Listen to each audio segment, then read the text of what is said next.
Бүгін мына Жош облысында екі атышулы Беклербек болған. Оның біріншісі Мамай, екіншісі Едігей. Енді Шыңғыс ұрпағына жатпайтын.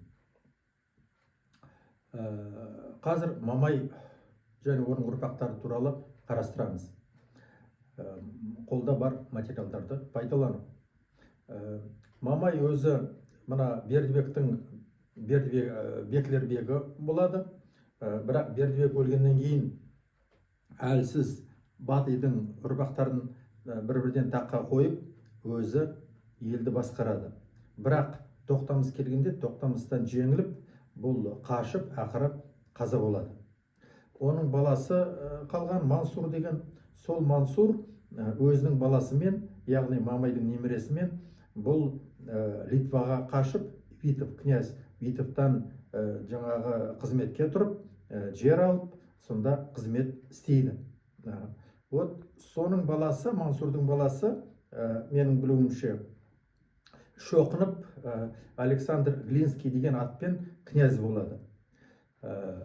Егерде оның ұрпақтары болған, егерде біз таблица құрып қарасақ, міне таблица схема сызым, онда көріп тұрсыздар, Мамайдан бастаған кезде жетінші мына Лев Борисович Глинскийдің балалары Михаил, Иван және Василий.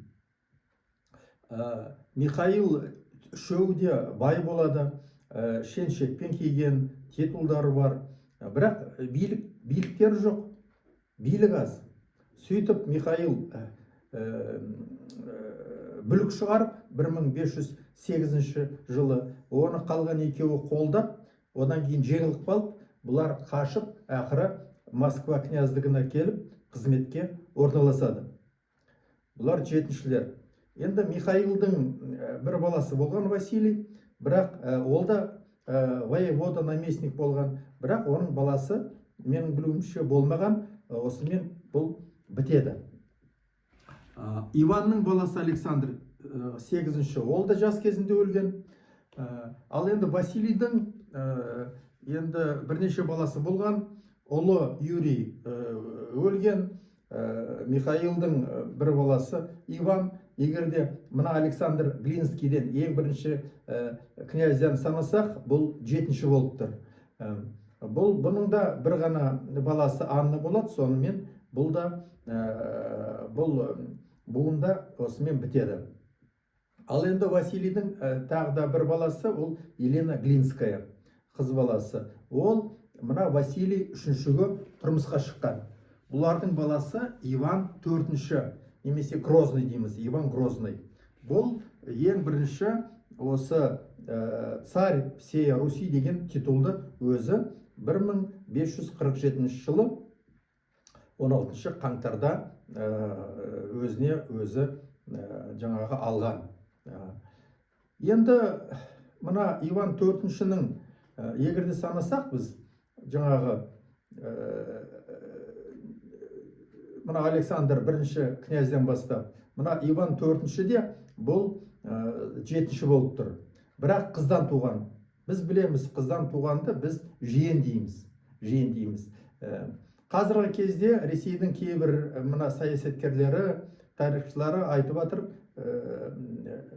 мына Елена Глинская мына Мамайдың ұрпағы, ал Мамай ана Бердібектің қызына үйленген, сондықтан мына Жош облысының мұрагері ол қазіргі Ресей деп.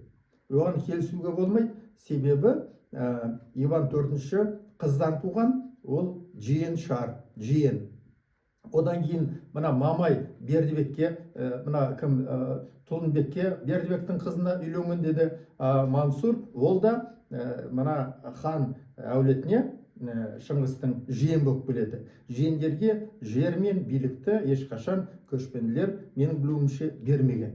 Сондықтан ондай сөздермен Ресейдің мынау кейбір саясаткер, қоғам қайраткерлері айтып жатқан сөздермен келісуге болмайды. Енді мына Иван 4-шінің жаңағы бірінші царь всей Руси деп тұр ғой, мемлекеті жаңағы құрылған, оның бірталай ерекшеліктері бар. Соның бір ерекшелігі, бұның атасының әкесі мынау Василий екінші кезінде өте әлсіз болып, тіпті ұлы Мұхаммедтен жеңіліп қалған соғыста. 40 мың әскермен Мұхаммедтің 3 мың деп жазыпты кейбір деректерде, жалпы 1 мың әскеріне жеңіліп қалған. Осы Василий екінші мына шақырып, ақыры Қасым хандығы құрған. Осы Қасым хандығы болмаса, екі талай еді Москва князьдігінің адам болып кетуі. Одан кейін Иван үшінші, Василий екіншінің баласы. Бұл да Ахмат келген кезде Уграға шыққаны, себебі көптеген орданың өзінен адамдар барған, солар дем берген. Бірақ Ахматты өзі Ибак Сібір хандығының жаңағы Шибаның тұқымы өлтіреді. Сөйтіп, бұл да аман қалып, бұл да шақырады талай ордалықтарды. Одан кейін Василий үшінші, Иван Грозныйның әкесі, бұл да көптеген ордалықтарды шақырған өзінің князьдігіне, қызметке.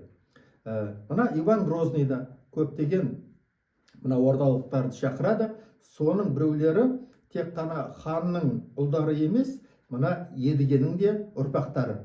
Едігенің де ұрпақтарын жаңағы қызметке шақырған болатын. Солардан бізге белгілі Урусовтар және Юсуповтар. Осылар туралы келесі жолы қарастырамыз.